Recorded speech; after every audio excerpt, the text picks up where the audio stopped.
Assalamu alaikum, Sefu Nyumba. Wa alaikum salam wa rahmatullahi wa barakatuh. Mbona una furaha sana?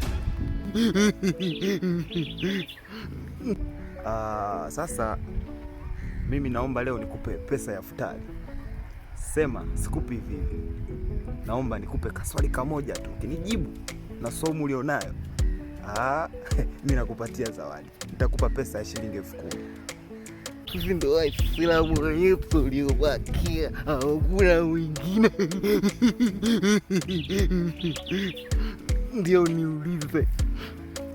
Naomba unitajie nyoka ana miguu mingapi?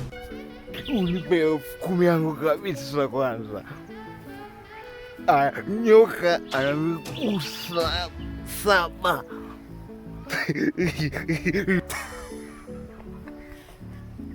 Wewe ni muongo. Kweli saumu wewe, kweli saumu imekukamata. Kweli umefunga. Nyoka na miguu 7. Asalala.